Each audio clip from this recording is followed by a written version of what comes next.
Back.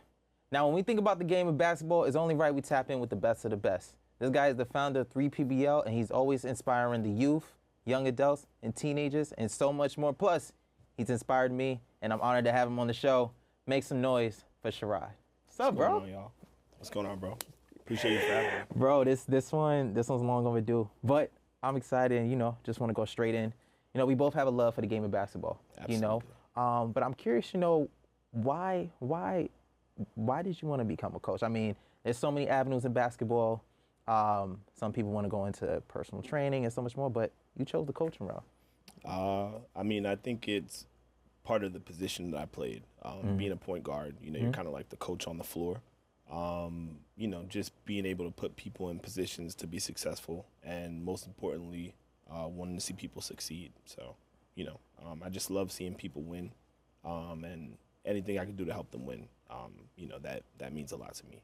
Absolutely, absolutely. Now, as a coach, I'm curious to know, what do you feel like, outside of talent and skill, what do you feel like makes a great player? Like, what do you look for in a player? Someone who's coachable, someone who wants to get better, somebody who's not afraid to hear the truth, like the hard truth, somebody who's dedicated and willing to, do anything they can to get better, and somebody who's a Knicks fan.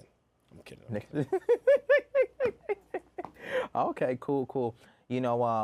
I would definitely say I agree with the part where it's coachable, because communication is key, and just because he's a talented basketball player, is he somebody that's able to comprehend and work with a team? Because there's no I in team. But more importantly, the game of basketball has changed so much from the time we was in high school all the way to now. Hell, we got social media now, right? I'm curious to know, like, do you feel like social media has done damage for these kids when it came to the game of basketball? Do you feel like it has helped the game, lead to a lot of exposure? I think that's a great question. It's a double-edged sword. So, like, where you get exposure for some people who, may live in a small town or otherwise, like, maybe couldn't get their film out to, like, coaches. Back in the day, we had to really have cameras, like, and I say back in the day, but I'm not that old, but, you really had to have somebody there recording for you. Now, it's at the tap of a button on your phone. At the same time, it definitely hurts the game, because kids see, like, all these highlights, and they see, like, only the pretty things or the sexy things, the things that they want to see. Like, kids don't know how to watch basketball. Like, they don't know what to watch for in basketball. So, it's definitely a double-edged sword. Yeah. I feel like, when I was on JV back in high school, my height, 5'10", I'm considered a guard. In the NBA, college and NBA high level, I am an undersized guard. So I have to perform at a top-notch level in order to even make the draft, maybe a summer league team, but let alone a team. Whereas, like, a coach will say, I believe he's going to go against Damian Lillard at 6'3", and he's going to perform at a high level, right? When I was in high school, I feel like there were so many people around my height, and maybe the tallest on our team was probably 6'3", but he'll probably be the power forward or center position, right? And if you try to teach him, like, hey, listen, if you want to play college ball, you got to play, you got to develop a handle. You got to know how to play defense. I feel like there's certain things most players will focus on the offense side, but when it comes to the defense side, they're getting washed out. Let's just be honest, right? So for somebody, who's in my position, who may not be tall and maybe encounter a lot of, tall people, what advice would you give to that person who, when they start going to a high level or want to be seen by these top D1 schools, like, what on things they have to do? I think you have to be able to shoot the ball. Floor spacing is important. Absolutely. The game of basketball is now basically positionless, but, you still have your floor generals and your point guard. You still have, playmakers at every spot. So somebody who can get to their spots and knock down their shots, and get other people involved, no matter, like, how tall or small you are. Just being able to impact the game in a positive way and put your teammates in a position to score. Look at Marquise Noel, somebody who's from New York, who's a small guard. I love them New York guards. Yeah. He's scrappy. He plays with that tenacity, a willing passer, wants to play defense, and, is fighting and clawing, for his opportunity. Because of his height, yeah. Yeah, and of course, there's he's not tall enough or he's not this or that. But, look at Jalen Brunson. He's also somebody who they said wasn't tall enough and has amazing footwork. Absolutely. Is, an all-star and probably all NBA. So, it's just about really working hard and making sure, like, you're impacting the game any way that you can to put your team in a position to win. Even Jose Alvarado, like another New York City guard. And I love when he go at them guards and he get into the altercation. Yeah. I feel like the altercations, that's what really makes up the game. I don't want no softness. Like, come on, get at his head. I think there's a time and place. Time and place for sure. Absolutely. Some people let it define them. Like, if you look at Draymond, now he has kind of like a negative rap where, any kind of scuffle or anything he gets in, he's suspended for however many games, and it cost the Warriors ultimately. Like, they just got eliminated last night. So, I think there's time and place. Yes, you want that scrappiness and that tenacity, but you also don't want to, like, kind of tarnish, your name and, your legacy. So. Absolutely. I always say, when I really started getting into college basketball, well, when he was playing, one of my favorite guards to watch was Tyler Ulis, a 5'9" guard. He was only 100. I remember he was only 160 pounds when he got drafted in 2016.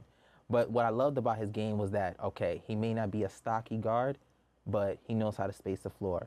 He knows how to throw dimes, And I've always felt like, okay, in this game, you don't have to always score. And I think that's the biggest misconception of basketball. Oh, well, if I don't score at least 10 to 15 points, I didn't do it well. Well, the coach may want to put you in the game because you literally know how to play defense well.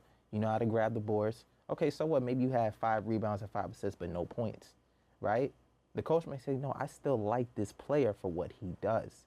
And I think the problem in today's day and age, that, like I said, the person didn't score. Now they're hearing a bad rap like, oh, you didn't do too much, There's a lot of players who play similar to like a Pat Beverly, you know what I'm saying? He don't got to score all the time, but when he gets in that court, he's on your ass. You know what I'm saying? So, for somebody, watching this interview and they feel like, damn, I always get discouraged when I get on the court because the crowd, my parents is in my ear. I'm curious to know, I'll get to that in a second, but just like, what advice would you give to somebody who's, every time they step in the court, they're nervous and it's like they practice so much, but they just can never perform? Yeah, I mean, it's really about repetition. The more practice and, preparation you have, the more confident you'll feel. So, there's no quick fix. I can't say like, hey, this is going to work because everybody's different. But if you are preparing for the things, like if you can't go left and somebody's going to force you left and you're going to have a shaky left, work on that left hand. Yeah. So really work on the things that make you feel uncomfortable until the point where, you're comfortable doing those things that make you uncomfortable. Absolutely. I'm curious to know, how do you deal with a parent, who's very argumentative and they probably saying like, yo, Shirod, you didn't put my son in the game. What's going on? Yeah, well, fortunately, a lot of the parents that I deal with, they don't approach me that way. They may come to me and, express how they feel. Of course, like everybody selfishly, is looking through a lens and wants to have their kid, play the whole game. But, that's not always the most realistic thing. And, at the same time, they want to win and compete. But there's a time and place for everybody. I just try to encourage them to, 1, express how they feel. 2, just play, like, and leave it all on the floor. And there's an opportunity for everybody. It doesn't mean you have to be this, like, in this game. It doesn't mean you'll have to be in the next game. It doesn't mean you won't play next game. Like, right. Don't live in the past. Last game was last game. Next game is next game. Each moment is a different moment. So. Absolutely. Kind of curious, you train people like myself, even people I hung around with. You've trained people from like kids, teenagers, even young adults. What do you feel like is the challenge with, coaching each person? Yeah, that's another great question. Like, is it hard? Because I know it's a different type of language, that you have to express when you're training different people. Yeah. I mean, you want to try to use universal language. Basketball is universal, right?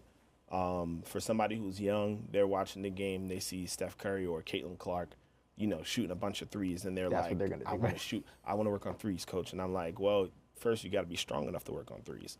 You have to know how to get to the 3-point line. You got to know, you know, like you have to know a lot of different things. So for young kids, it's really like helping them understand fundamentally you have to walk before you can run.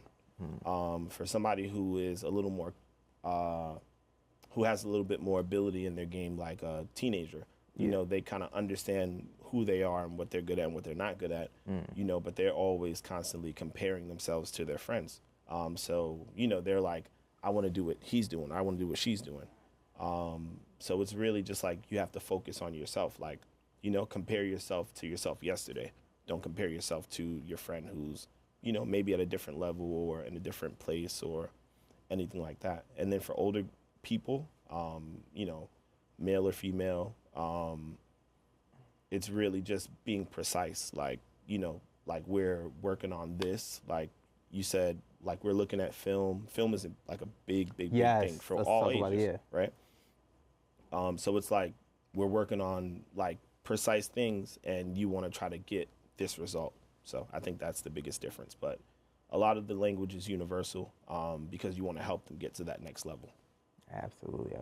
You know, the film part is definitely interesting because I would watch a lot of YouTube videos on my favorite player. But before they had those videos where they break down step by step on a certain move and why they did it and how they did it, I would just watch it. I saw him score. All right, cool. I noticed normally they will only post the offensive highlights, but they wouldn't post the defensive highlights, you know? And then when they started doing that, now I was like, okay, let me try to watch this game differently, right? So for me, like, I'm a lefty. Anybody who knows me know I'm a lefty. I'm most likely going left. So I will always try to find ways. I'm like, okay, one of my favorite players, Isaiah Thomas, he also can go right, but what is he thinking about when he's going against somebody who's 6'7", he's 5'9"? Like, what's your approach? You know, because like I said, once you leave high school, you're not going against dudes your height higher, you know? And like you said, you got to understand how to watch film and break it down, and thank God for YouTube. And what are some ways that somebody could perfect that part, you know, when watching film?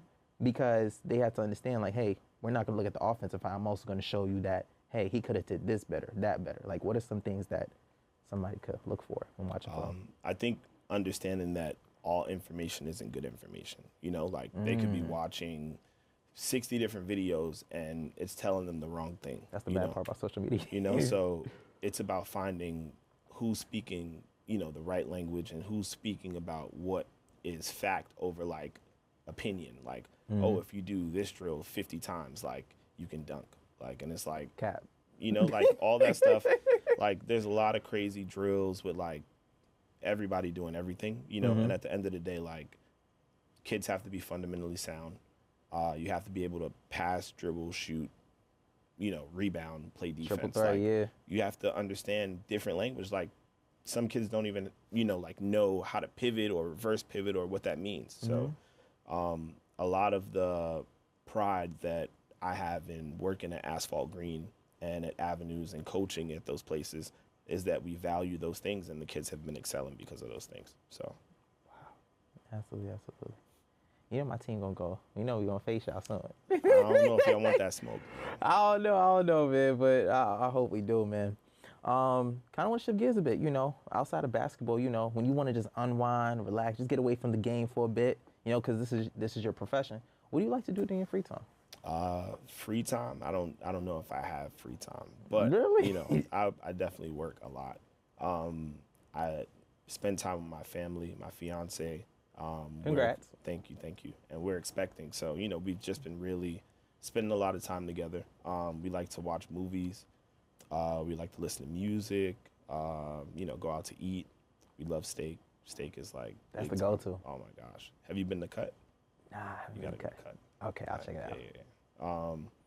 But, you know, just relaxing, resting, and then preparing for, you know, work.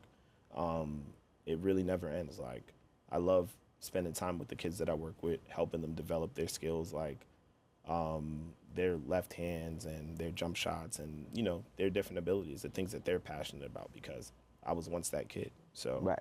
You know, just being able to give back and helping them, that's really what I love doing in my free time. So it doesn't really feel like work. Yeah.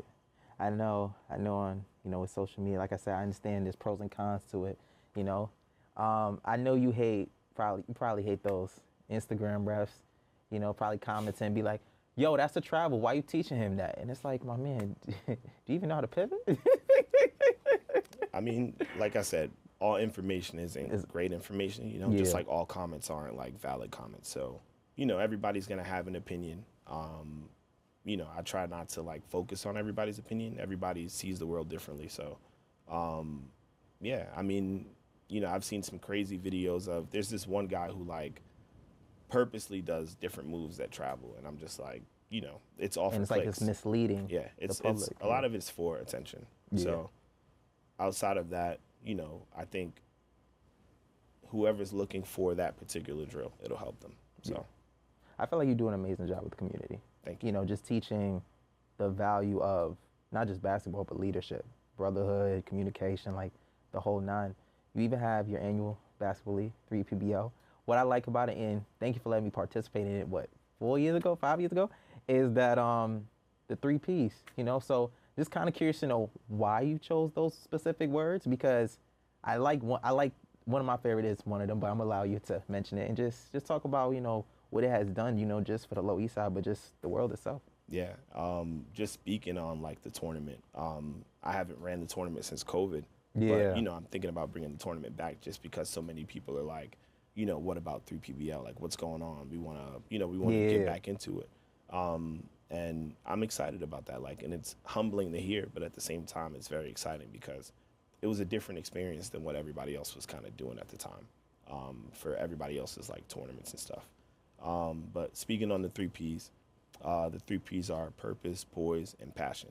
Yeah. How it came about, I was in high school, and one of my coaches shared this poem with me. It was like a Nike poem, and it was just talking about a lot of different things, and it was like win together, lose together, and it was a bunch of different things. So those 3 words in that poem stuck out to me, and it came together, and I was like, that's my mantra. And a lot of my kids, like, embody those things like today. There was one kid I coached maybe like 10 years ago when I first started coaching who got it tattooed a couple years ago. And I'm just like, to have that kind of impact on someone, for them to kind of internalize that feeling and, make it a way of life, it means a lot. Like, you don't know how much you impact somebody, until years later. So I agree with that. The reason why I just love the purpose word and just the other words as well, poise and passion. I always live by, the quote, do everything with a purpose and know your why. Like Nip said, find your purpose or you're wasting it. Find your purpose or you're wasting air. F it though, your homies are scared. Because you never want to feel like you're just going through life. You want to feel like you're growing and you're thriving, right? So when I hear those 3 Ps, it's kind of like, okay, you got to have a purpose in life. You got to be poised and you got to be passionate at what you do, because at the end of the day, people could tell when you're providing a service or a product that it's not coming naturally, it's not being genuine based off how, the way you present it. And when you do stuff like this and you're doing stuff like coaching, when you're so passionate for it and you mastered it, it's kind of like everything flows perfectly. People gravitate towards you and people just always want to continue to rock with you because it's kind of like, they look at you as that guy. Like, yo, I got to go see Shirod because I know he's going to get me right. I got to sign up for 3PBO. I got to come on Kick Back and Chill because I know I'm going to have a great conversation. That's right. So I just thank you, for that, just embodying those 3 Ps. And I feel like a lot of people should really tap in with it. I appreciate it, man. And I think it's about authenticity. Like, when people, I think, realize, like, you're not trying to be a leech and get something from them. Yeah. Like, there's exchanges, but, like, when you're just trying to be, a giver more than a taker or not a taker at all, like, people like when people, like, help them. So, I really think that's what it's about. Like, the 3 Ps, I've had with me, I feel like, all my life. And it's led to so many different things. Like, there's a podcast now. There's just different avenues that the 3 Ps have taken me. So I'm excited about it and about what's to come. Absolutely. I want to ask you just one more thing before we wrap up, man. How has the game of basketball shaped you into the man you are today? It just taught me to be a good person, a good teammate, like, in society. Yeah. I know it takes, like, a village to raise a child, and any village that I'm a part of, I want to make sure I'm contributing and teaching the kids who are coming up, like, you can be a good contributor to your village as well, you know? So I feel like just giving it everything you have every single day, like the 3 Ps, and making sure, like, whoever is watching you, like, you know, you can have that gravitation towards you because you're being who you are and people love you for who you are. Absolutely, absolutely. You know, I think just, you know, as a basketball coach, but also as a man, I feel like, you know, you have mastered emotional intelligence to the point where you can deal with anybody, and it has shown throughout everything you've done. And I also want to let you know, too, this is like my flowers to you, you know, this interview, you know, because I always said, yeah, I got to get Shirod on the podcast. I never did something like this. And, you know, just with everything that you've done in, you know, in the community and your vision and what you have, you know, for your life in the next 10 plus years, for you and your family, congrats again on expecting. Thank you. It's just, it's amazing. So thank you so much. And just for training me, I remember them FDR days. Nah, man, you were doing the push-ups though, bro. Like, yeah. Oh, I was doing it wrong. It was hot. It was hot, you know. But, you know, I appreciate you as well. And I'm a deflector at times, so, like, people, like, give you the credit or give you the flowers, and I'm just like, it takes a village. It takes a village, and, you know, flowers to you as well because you're doing it, you know, like, you're living your dream and you're inspiring someone who is going to be looking at you and saying, like, this is where I want to be. So you keep it up as well. Sure. Thank you. Thank you so much for stopping by the function. You got to come back. Definitely. I know when you come back, you're going to have so much more with PBL and everything. So thank you. Thank you. Let them know where they can find you. You can find me, which camera? This one right here. Right. You can find me on Instagram. I'm Rod the God 3P. You can find the podcast Project 3P on all platforms. Okay. My guy. Appreciate you, bro. Yes, sir. Listen, man, I appreciate Shirod for stopping by the function, man. I appreciate Ginger Richie and Rich Ice for stopping by. I appreciate my team backstage, my viewers. Thank you so much, man. It's your boy Dave signing off. Take care and God bless. Thank you.